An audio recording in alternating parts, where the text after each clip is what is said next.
सुभद्रा रे केही बाद पड़िबार नाही जहाँ आमे कहिथिलु समस्त को दबु जी जेतेबेले करिवो ताकू किस्ती दबु ता माने जदी ई केवाईसी एमाने मार्च रे भी करिवे मार्च 8 रे दीटा किस्ती पैसा पाइबे किंतु एबे भी जो ऑप्ट आउट हेथिले 31,000 तो आम मन रे थिला कि माने निज इच्छा रे सुभद्रा रो ऑप्ट आउट हेचंदी से माने एप्लिकेशन हमको देले कि आमे बाउला रे ऑप्ट आउट हे जाइथिलु तनो आमे तांको ऑप्ट इन रो सुजोग देइथिलु 17,000 पाखा पाखी ऑप्ट इन करि सारलेनी बाकी जो ई केवाईसी करि नाहंती आज भी 2 लाख रु ऊर्ध्व ई केवाईसी करि नाहंती तनो मु पुनी थरे अनुरोध करूची सरकार पर्याप्त समय दउची सरकार अपेक्षा करिछि कि आपण माने ई केवाईसी करंतु आधार बैंक अकाउंट आउ आपनकर फिंगरप्रिंट ए तीनटा को एक हेले आपनकर अकाउंट को पैसा जीवो जत्ते जल्दी करिवे कारण आमे फाग एंड रे अछु ए मास शेष सुधा निश्चित भावे आमे सुभद्रा रो चतुर्थ किस्ती दबु बाद पड़ी जिवे सेई माने जदी ई केवाईसी न करिवे से माने पुनी लिस्ट रु बाद पड़ी जिवे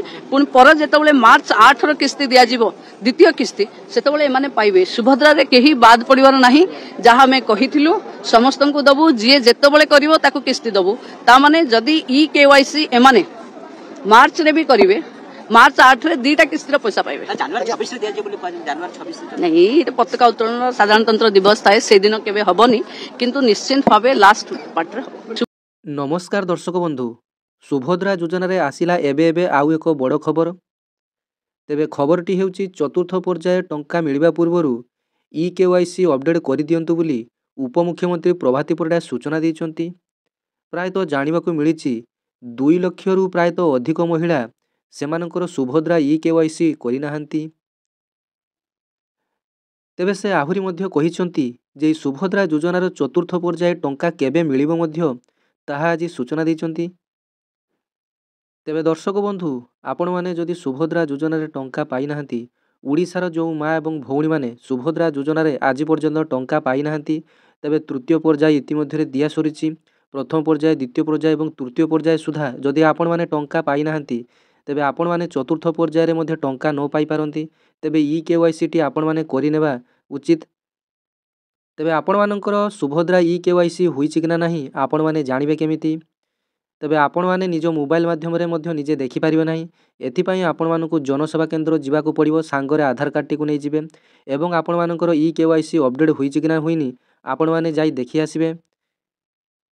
तेबे जानि रखंतु सुभद्रा योजना रे वर्तमान सुधा को मानकर ई केवाईसी टी होई नाही जो माने सेप्टेम्बर 8 तारिख रु सेप्टेम्बर 14 तारिख मध्य आवेदन करथिले बिना फिंगरप्रिंट बिना बायोमेट्रिक रे तेबे सेमानकर समस्तंकर ई केवाईसी टी अपडेट होई नाही तेबे सही परिस्थिति रे सही मानकु सुभद्रा योजनार चतुर्थ पर्याय टंका मिलिबो नाही किंबा भविष्यत रे सुभद्रा योजना रे कोनोसी टंका मिलिबो नाही।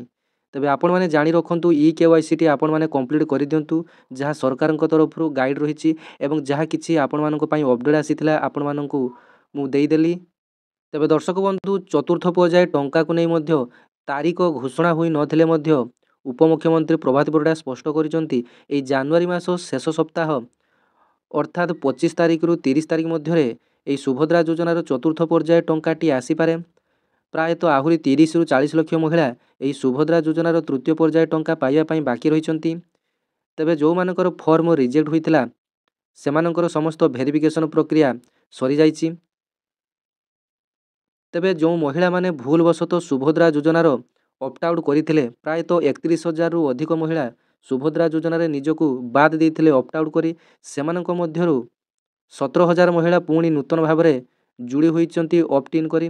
तेबे आहुरी मध्य 15,000 महिला रहिचंती जो माने एबे पर्यंत ऑप्ट इन करि नाहंती। तेबे एही क्षेत्र रे एही महिला मानकु सुभद्रा योजना रु संपूर्ण भाव में बाद दिया गला सब दिन पई सरकारक पक्षरु डेडलाइन घोषणा करा जायतिला मात्र 3-4 दिन पई एही ऑप्ट इन रो व्यवस्था थिला आपण मानक पई मु अपडेट टी देइथिली।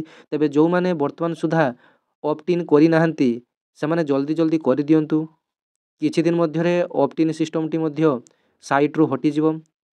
तेबे आपण माने हुए तो आहु सुभद्रा योजना रे शामिल होई परिबे नाही किंबा सरकारक द्वारा प्रदान करा जाउथवा सुभद्रा टंका पाइबे नाही। 5 वर्ष रे 50,000 टंका वर्षकु 10,000 टंका लेखाए पाइबे। तेबे सुभद्रा योजनार द्वितीय किस्ती मार्च मासरे पुणी 5,000 ଟଙ୍କା ପ୍ରଦାନ କରାଯିବ। ଯେଉଁମାନେ ସୁଭଦ୍ରା ଯୋଜନାର ପ୍ରଥମ କିସ୍ତି ଟଙ୍କା ପାଇନାହାନ୍ତି ତେବେ ଏକାବେଳେ ଏକା ସାଙ୍ଗରେ ସେମାନଙ୍କୁ ମାର୍ଚ୍ଚ 8 ତାରିଖରେ 10,000 ଟଙ୍କା ଲେଖାଏଁ ଅର୍ଥାତ୍ 2ଟି କିସ୍ତି ଟଙ୍କା ଦିଆଯିବ, ଯାହା ସରକାରଙ୍କ ତରଫରୁ ତଥା ଉପମୁଖ୍ୟମନ୍ତ୍ରୀ ପ୍ରଭାତ ପରିଡ଼ାଙ୍କ ତରଫରୁ ଘୋଷଣା କରାଯାଇଛି। ତେବେ ରାଜ୍ୟରେ 2 ଲକ୍ଷରୁ ଅଧିକ ମହିଳା ଅଛନ୍ତି ଯେଉଁମାନଙ୍କର ବର୍ତ୍ତମାନ ସୁଦ୍ଧା EKYC କମ୍ପ୍ଲିଟ୍ ହୋଇନାହିଁ। ତେବେ ସେମାନେ ନିକଟସ୍ଥ ଜନସେବା କେନ୍ଦ୍ର, ମୋ ସେବା କେନ୍ଦ୍ରକୁ ଯାଇ ଆଧାର କାର୍ଡ଼ଟିକୁ ନେଇ EKYCଟିକୁ କମ୍ପ୍ଲିଟ୍ କରିଦିଅନ୍ତୁ। ତେବେ ଦର୍ଶକ ବନ୍ଧୁ, ସୁଭଦ୍ରା ଯୋଜନା ସହିତ ଓଡ଼ିଶାରେ ଯେକୌଣସି ଯୋଜନାର ଅପଡେଟ୍ ପାଇବା ପାଇଁ ଚ୍ୟାନେଲଟିକୁ ନିଶ୍ଚିନ୍ତ ଭାବରେ ସବସ୍କ୍ରାଇବ୍ କରିନେବେ। ପାଖରେ ଥିବା ଘଣ୍ଟି ଚିହ୍ନଟିକୁ ଦବାଇ ଅଲ୍ ନୋଟିଫିକେସନରେ ସେଣ୍ଡ କରିଦେବେ, ଯାହାଫଳରେ ଯେତେବେଳେ ବି ମୁଁ ଯେକୌଣସି ଭିଡ଼ିଓ ଆଣିବି ଆପଣମାନେ ସର୍ବପ୍ରଥମେ ତା'ର ଅପଡେଟ୍ ପାଇପାରିବେ। ତେବେ ବର୍ତ୍ତମାନ ଆପଣମାନଙ୍କ ପାଇଁ LIC ବୀମା ସଖୀରେ ଆପ୍ଲାଏ ଚାଲିଛି।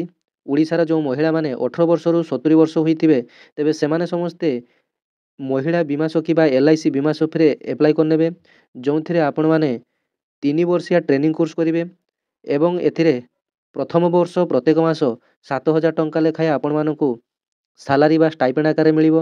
ଦ୍ୱିତୀୟ ବର୍ଷ ପ୍ରତ୍ୟେକ ମାସ ଆପଣମାନଙ୍କୁ 6,000 ଟଙ୍କା ଲେଖାଏଁ ଷ୍ଟାଇପେଣ୍ଡ ମିଳିବ ଏବଂ ତୃତୀୟ ବର୍ଷ ଆପଣମାନଙ୍କୁ ପ୍ରତ୍ୟେକ ମାସ 5,000 ଟଙ୍କା ଲେଖାଏଁ ସାଲାରୀ ମିଳିବ। ତେବେ ସାଲାରୀ ବ୍ୟତୀତ ଆପଣମାନେ ଯେତେ କିଛି LIC ଅଧିକ କରିବେ ତେବେ ଆପଣମାନଙ୍କର ସେତେ ଅଧିକ ଇନସେଣ୍ଟିଭ୍ ମିଳିବ। ତେବେ ଦରମା ବ୍ୟତୀତ ଆପଣମାନେ ଯଦି ଯେତେ ଅଧିକ ପଲିସିଟି ଆପଣମାନେ କରୁଛନ୍ତି, ଲୋକମାନଙ୍କୁ ବୁଝେଇ LICର ବେନିଫିଟ୍ କ'ଣ, LICରେ କେମିତି କ'ଣ କରିବେ, ଡିଟେଲ୍ସ ଯଦି ଆପଣମାନେ ବୁଝେଇ ଲୋକମାନଙ୍କ ଠାରୁ ଅଧିକରୁ ଅଧିକ LIC ଆପଣମାନେ କରିନେଉଛନ୍ତି ତେବେ ତା'ର ଯେଉଁ ଇନସେଣ୍ଟିଭ୍ ପଇସା ଆପଣମାନଙ୍କର ଡାଇରେକ୍ଟ ଆପଣମାନେ ବେନିଫିଟ୍ ପାଇପାରିବେ। ପ୍ରତ୍ୟେକ ପଲିସିର ପ୍ରିମିୟମରୁ ଆପଣମାନେ ପ୍ରାୟତଃ 20% ଲେଖାଏଁ ପାଇପାରିବେ। ତେବେ ଦର୍ଶକ ବନ୍ଧୁ, ଆପଣମାନେ ଏମିତି ଭିଡ଼ିଓ ଦେଖିବା ପାଇଁ ଚ୍ୟାନେଲଟିକୁ ନିଶ୍ଚିନ୍ତ ଭାବରେ ସବସ୍କ୍ରାଇବ୍ କରିନେବେ। ଧନ୍ୟବାଦ। ଜୟ ଜଗନ୍ନାଥ।